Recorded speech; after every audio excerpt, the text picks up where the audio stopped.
श्री हनुमान जी की मंगलवार व्रत का था।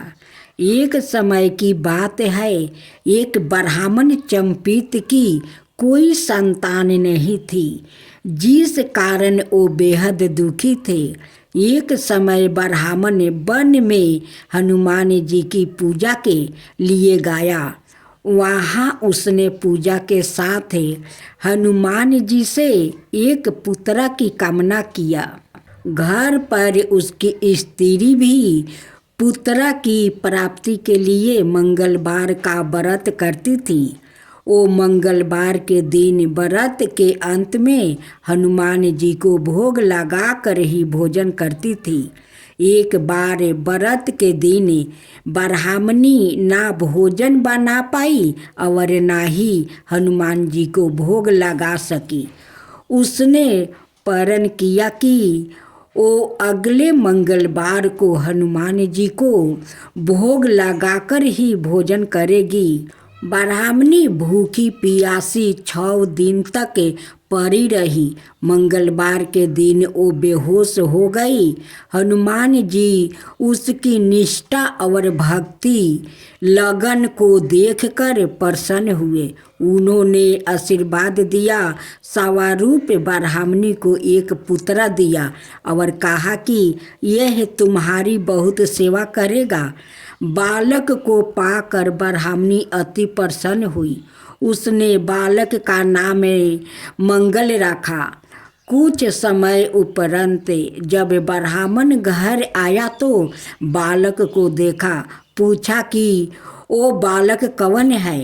पत्नी बोली कि मंगलवार व्रत से प्रसन्न होकर हनुमान जी ने उन्हें उसे यह बालक दिया है। ब्राह्मण को अपनी पत्नी की बात पर विश्वास नहीं हुआ।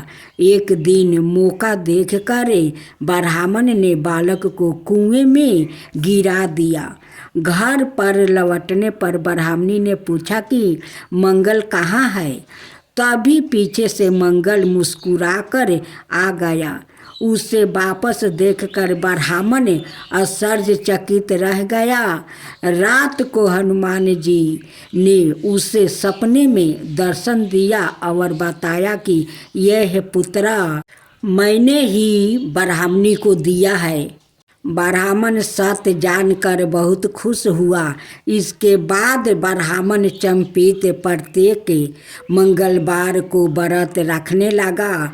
जो मनुष्य मंगलवार व्रत कथा को पढ़ता है या सुनता है और नियम से व्रत रखता है, उसे हनुमान जी की कृपा से सब कष्ट दूर होकर सबर सुख प्राप्ति होता है और हनुमान जी की दया के पात्र बनते हैं। हनुमान जी की बचपन की कहानी। हनुमान जी बचपन में शरारती थे और कभी कभी जंगलों में तपस्या करने वाले ऋषियों को चिढ़ाते थे। उनकी हरकतों को आसानियाँ पाकर लेकिन यह महसूस करते हुए कि हनुमान एक बच्चे थे, ऋषियों ने उन्हें एक हल्का श्राप दिया, जिसके कारण वो अपनी क्षमता शक्तियों को याद नहीं कर पा रहे थे, जब तक कि कोई अन्याय व्याकृत उन्हें याद ना दिलाए कि सिकिधा कांड और सुंदर कांड में श्राप पर प्रकाश डाला गया है। जब जमावत ने हनुमान को उनकी क्षमताओं की याद दिलाई और उन्हें सीता को खोजने के लिए प्रोत्साहित किया। हनुमान जी बचपन में शरारती थे और भगवान हनुमान जी और भगवान भीम दोनों भाई थे। हनुमान जी को भीम का भाई भी माना जाता है, क्योंकि उनके एक ही पिता बाहु थे।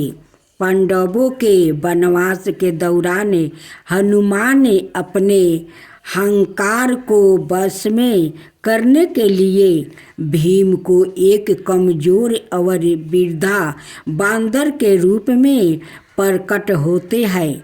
हनुमान अपनी पूंछ के साथ भीम के रास्ते को अवरुद्ध करते हैं। अपनी पहचान से अनजाने भीम ने उसे रास्ते से हट जाने के लिए कहा। हनुमान माना कर देते हैं। फिर भीम पूंछ को खुद हिलाने की कोशिश करता है, लेकिन वो अपनी बड़ी ताकत से महजूद समर्थ होता है, यह महसूस करते हुए कि वो कोई साधारण बांदर नहीं है। भीम आत्मसमर्पण कर देते हैं। रामायण में हनुमान जी की भूख के बारे में एक जिज्ञासु कहानी हमें दिखाई गई है। एक बार सीता के वनवास के दौरान हनुमान पुजारी वाल्मीकि की कुटिया में उनके मिलने गया। उन्हें देखकर सीता खुशी से झूम उठी और उन्होंने हनुमान के लिए कई भोजन बनाई। उनसे उसकी सेवा करना जरूरी रखा, लेकिन जल्द ही थकावट के कागर पर थी। निराश में उसने भगवान राम से प्रार्थना की, जिन्होंने उसे हनुमान को परोसे जाने वाले भोजन में एक तुलसी का पाता जोड़ने की सलाह दी। चौकी तुलसी भगवान राम को अर्पित की जाती है और हनुमान राम के प्रबल अनुयायी थे। उनकी भूख अंत कम हो गई और वो दीर्पित हो गया। हनुमान जी का एक पुत्र भी था जिसका नाम मकरध्वज था। मकरध्वज के जन्म की कहानी काफ़ी दिलचस्प है। जब हनुमान लंका जलाने के बाद समुद्र के ऊपर वापस उड़ रहे थे, तब उन्हें बहुत पसीना आ रहा था। उसके पसीने की एक बूंद पानी में गिर गया और एक मगरमच्छ मछली ने उसे निगल लिया। इस तरह मकरध्वज की कल्पना की गई थी। हनुमान अपनी वानर सेना के साथ गुफा के प्रवेश द्वार के पहरेदार थे, जहाँ वैष्णवो देवी गुफा से बाहर आने से पहले 9 महीने तक ध्यान कर रही थी। बाण गंगा नामक एक धारा है। बाण का शाब्दिक अर्थ है एक तीर।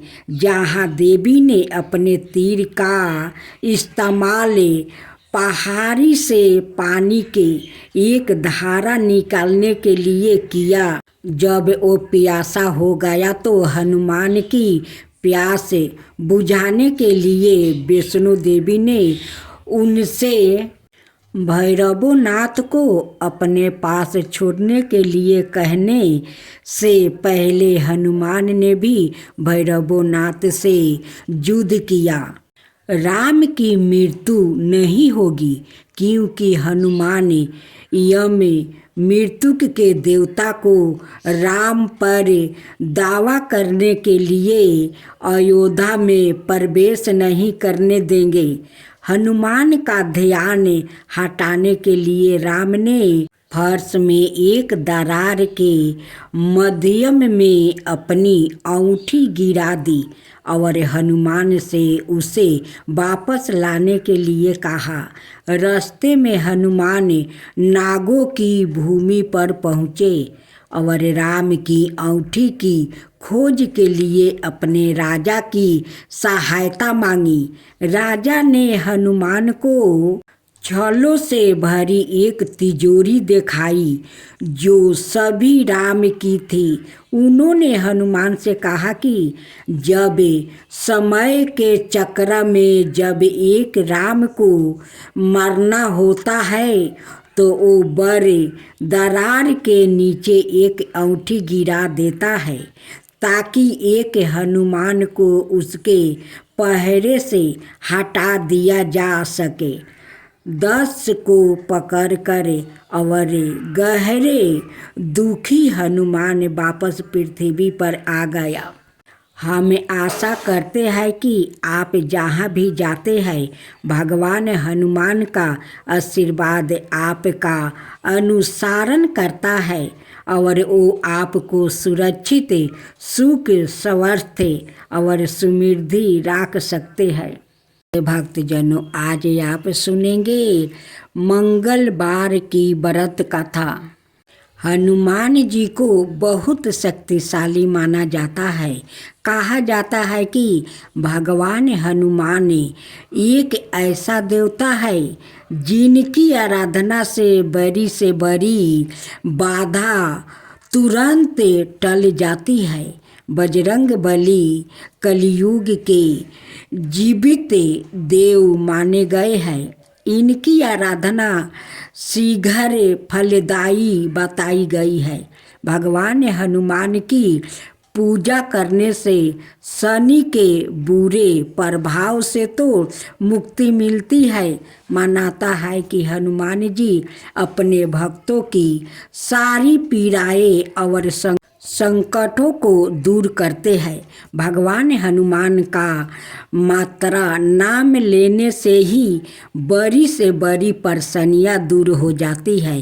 कहा जाता है कि हनुमान जी के नाम में मात्रा का उच्चारण करने से ही भक्ति सांसारिक सुखों को प्राप्ति करता है। हनुमान जी को बजरंग बली, अंजनी पुत्रा, पवन पुत्रा, राम भक्त जैसे अनेकों नामों से जाना जाता है। लेकिन क्या आप जानते हैं कि मारुति नंदन का नाम हनुमान कैसे पड़ा?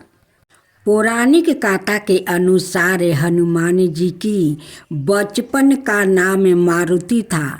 एक दिन मारुति नंदन अपनी निद्रा से जागे और उन्हें दीप भूख लग गई।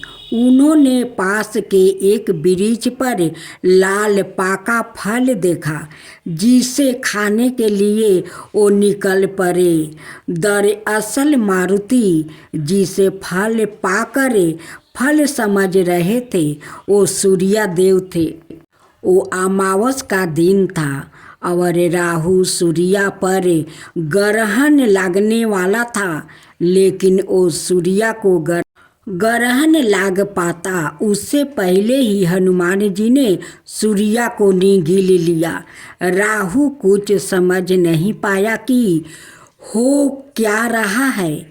उन्होंने इंद्र से सहायता मांगी। इंद्र देव के बार बार आग्रह करने पर जब हनुमान जी ने सूर्य देव को मुक्ति नहीं किया तो इंद्र ने वज्र से उनके मुख पर प्रहार किया, जिससे सूर्य देव मुक्त हुआ। वही वज्र के प्रहार से पवन पुत्र मूर्छित होकर पृथ्वी पर आ गिरे और उनकी ठूठी टेढ़ी हो गई। जब पवन देवता को इस बात की जानकारी हुई तो वो बहुत क्रोधित हुआ। उन्होंने अपनी शक्ति से पूरे संसार में वायु के प्रवाह को रोक दिया, जिसके परिणाम स्वरूप पृथ्वी पर जीवों में तराही तराही मच उठी।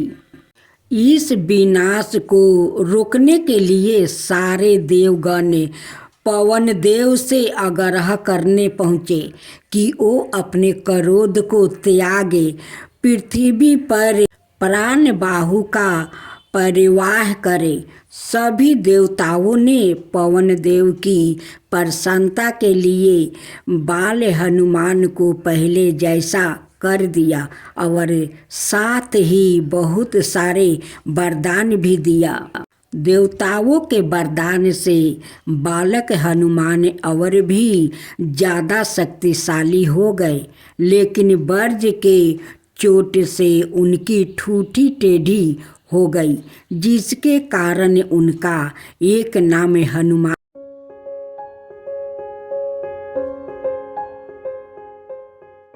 राधे राधे भक्तजनों, आज आप सुनेंगे नए हनुमान जी की व्रत कथा।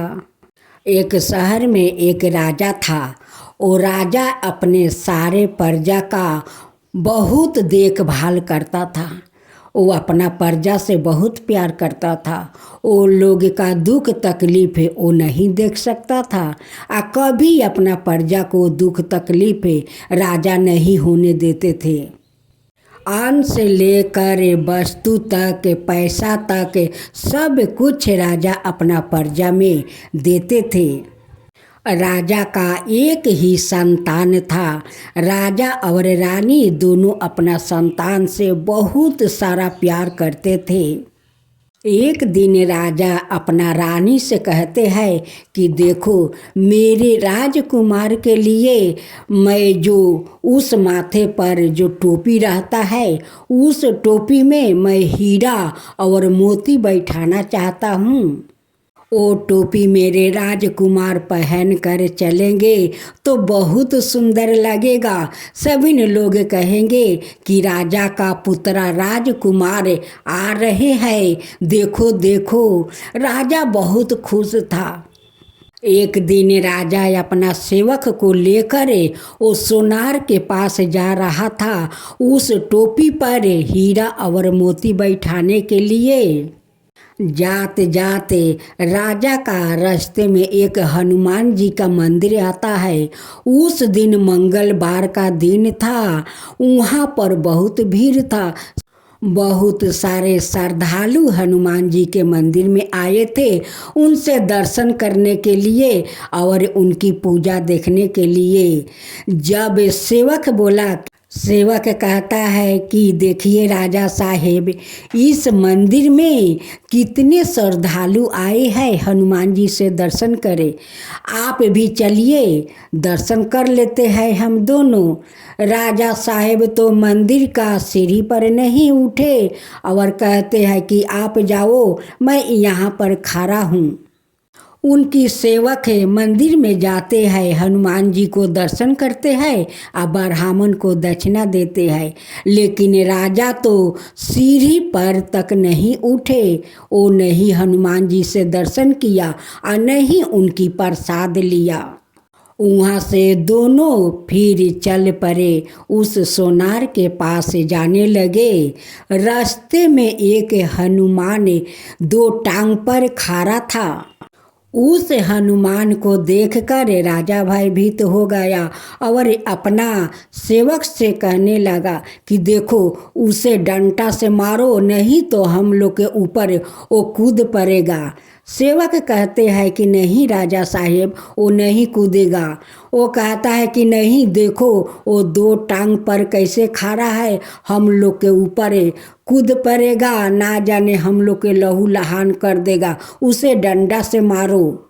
जब सेवक डंडा से नहीं मारा तो राजा एक पत्थर उठाकर उस बंदर को मारा। वो पत्थर जाकर उस हनुमान को सर पर लग गया और उन्हें लहू लहान कर दिया।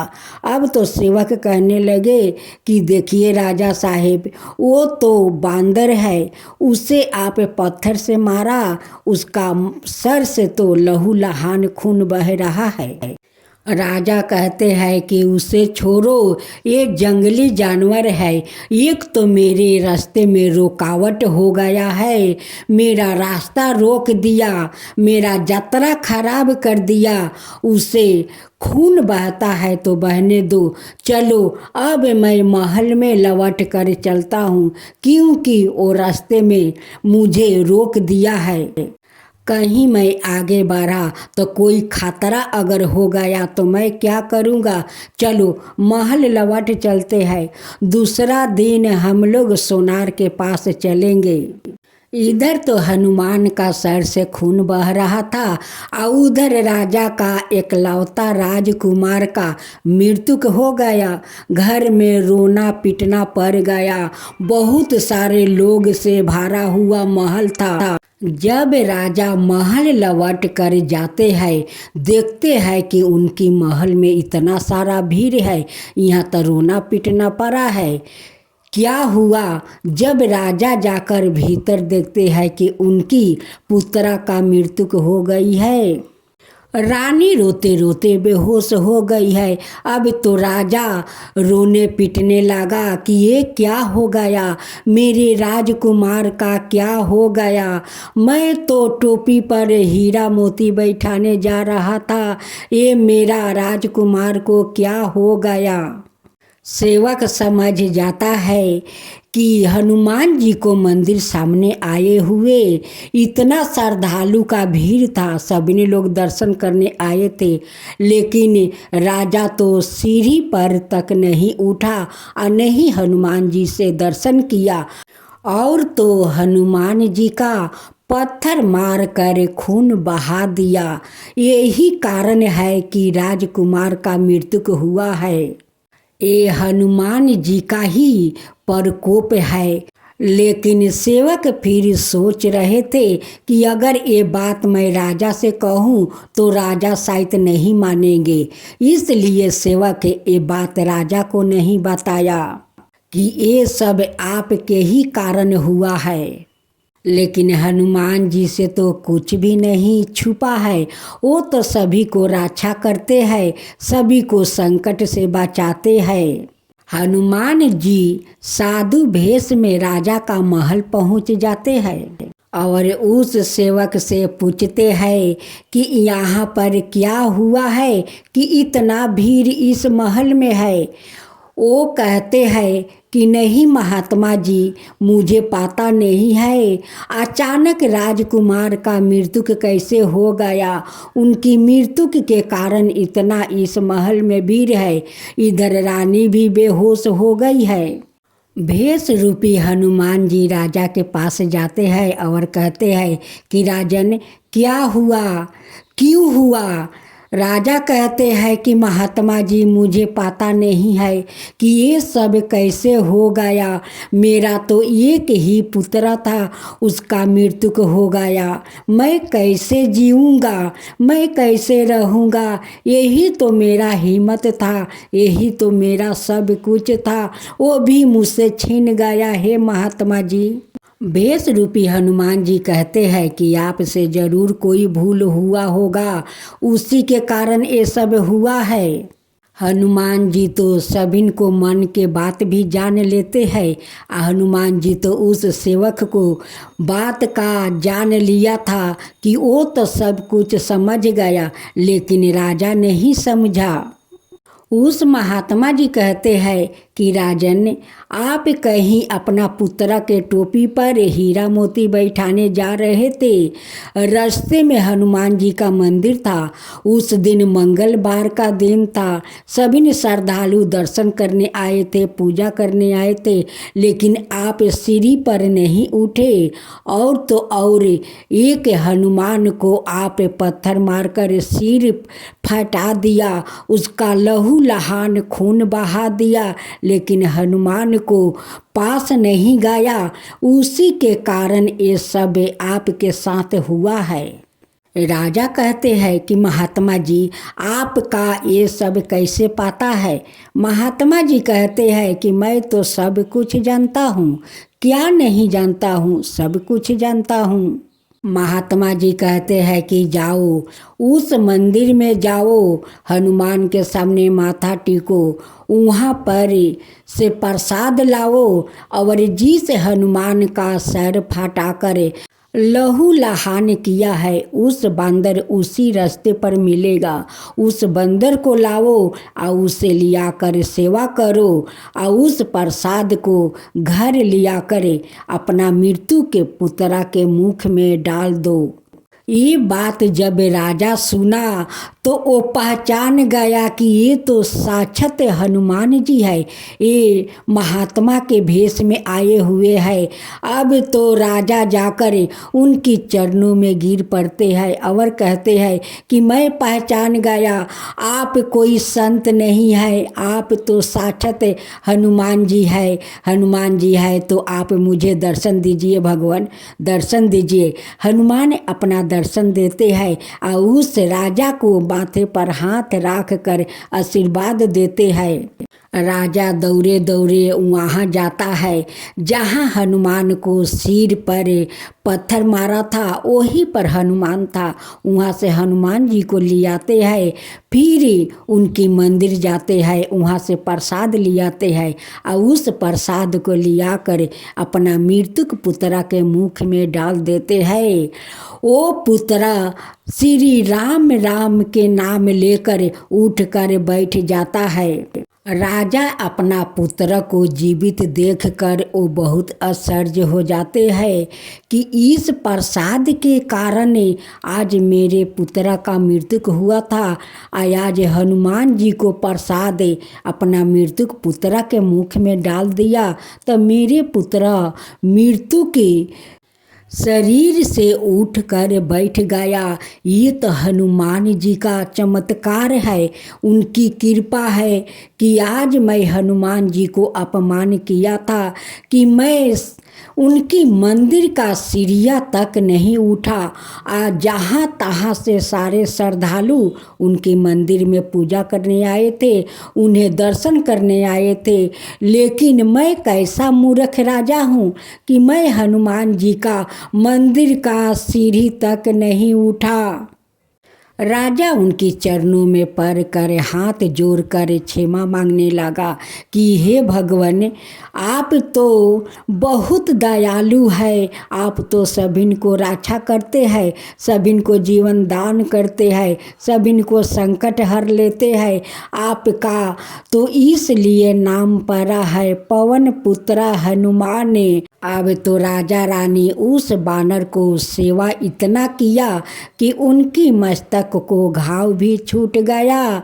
और राजा हनुमान जी को मंदिर में जाकर हर मंगलवार को दिन राजा रानी जाकर उन्हें पूजा पाठ करने लगा। वहाँ जितने श्रद्धालु आए थे उन्हें सभी को दान पुण्य करने लगा और सभी ने अपना प्रजा से कहने लगा कि देखो, तुम सब हनुमान का मंदिर जाओ, उन्हें पूजा करो, उनकी दर्शन करो, वहाँ पर ब्राह्मण देव को दान दक्षिणा दो, इससे सभी को भला होगा।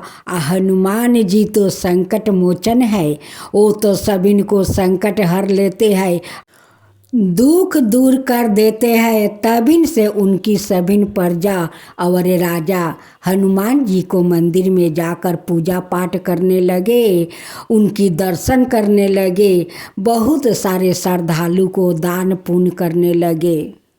तो सभी मिल कर बोलो, पवन पुत्र हनुमान की जय, पवन पुत्र हनुमान की जय।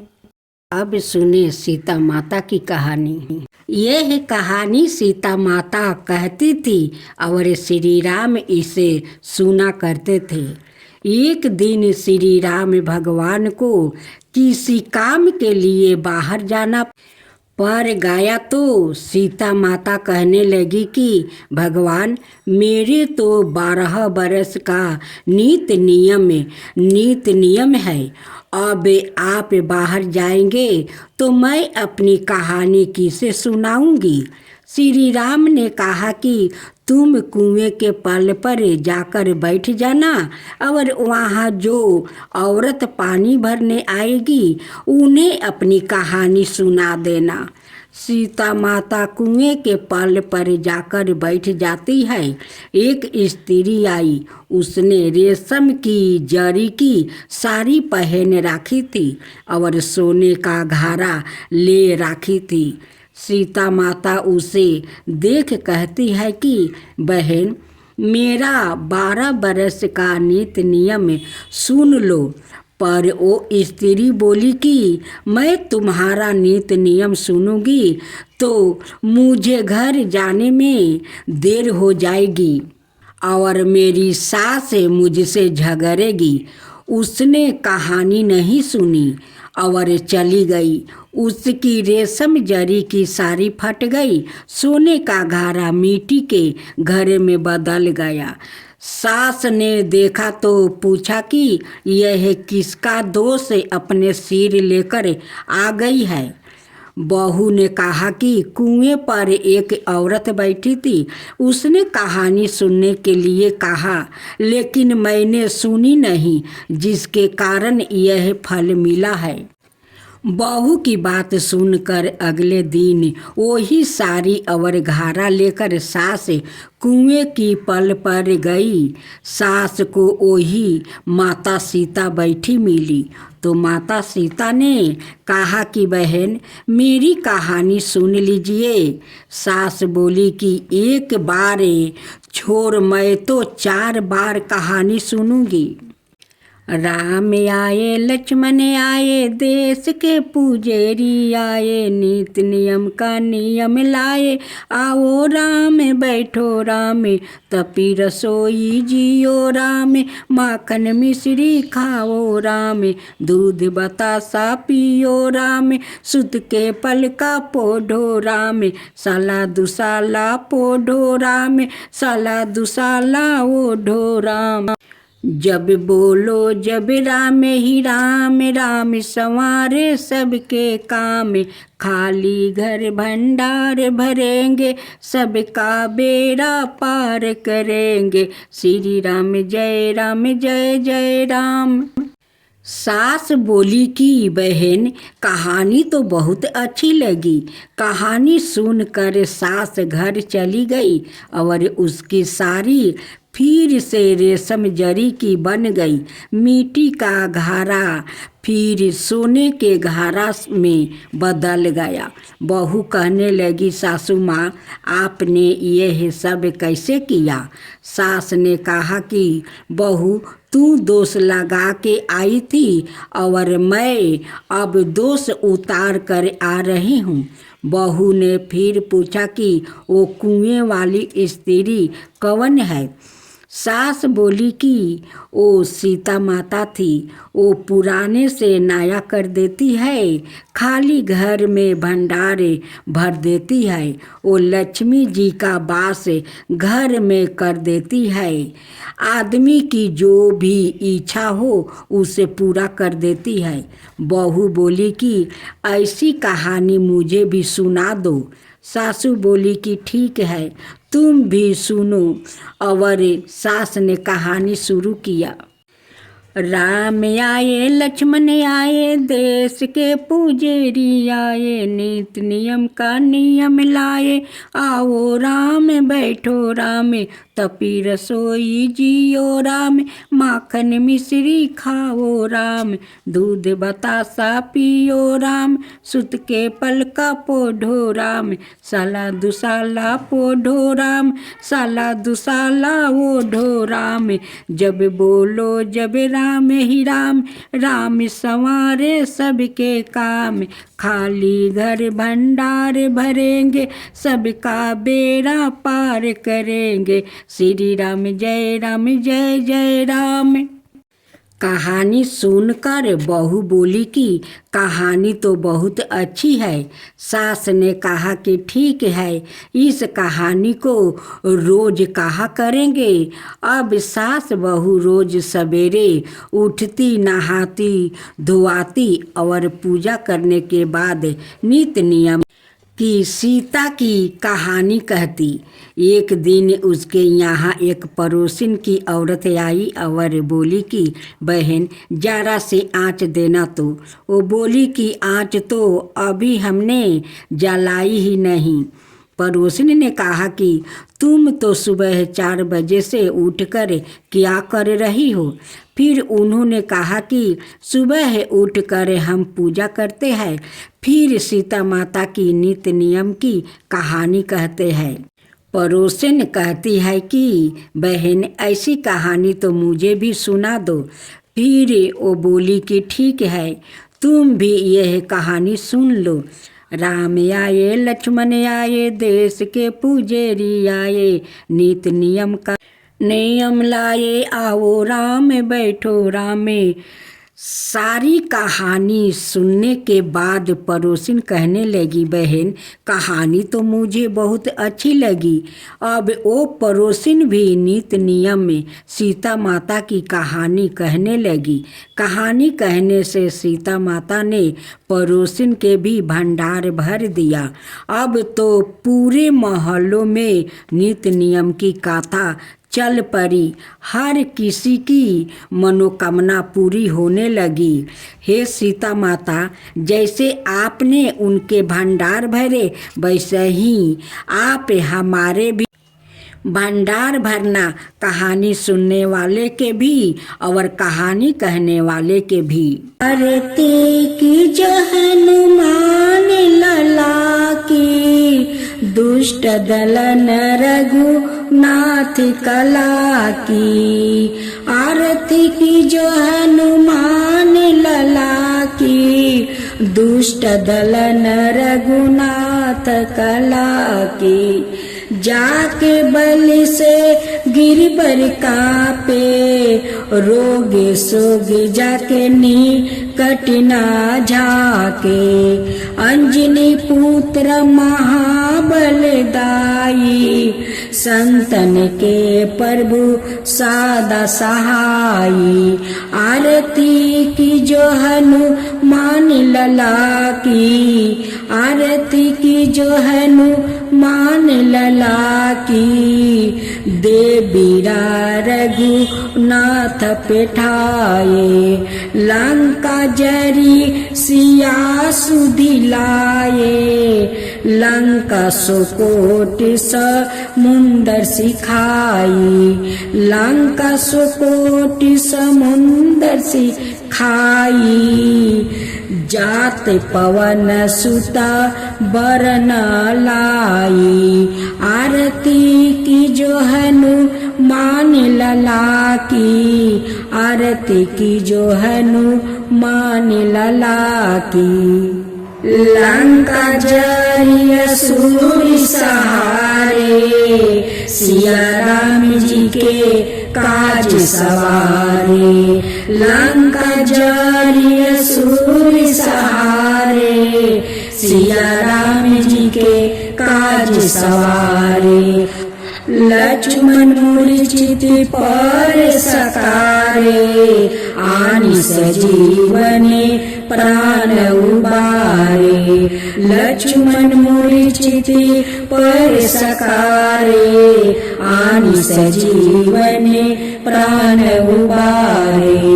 आरती की जो हनुमान लला की, आरती की जो हनुमान लला की। बैठी पाताल तोरी जन्मे कारे, ओही रावण की भूजा उखारे। बाएं भूजा असुर दले मारे, दाहिने भूजा संतनि तारे। आरती की जो हनुमान लला की, आरती की जो हनुमान लला की। सुर नर मुनि आरती उतारे, जय जय जय हनुमान उचारे। सुर नर मुनि आरती उतारे, जय जय जय हनुमान उचारे। कंचन थाली कपूर लो छाई, आरती करत अनजाना माई। कंचन थाली कपूर लो छाई, आरती करत अनजाना माई। आरती की जो हनुमान लला की, आरती की जो हनुमान लला की। जो हनुमान जी के आरती गावे, बस बैकुंठ पर में पद पावे। जो हनुमान जी के आरती गावे, बसी बैकुंठी पर में पद पावे।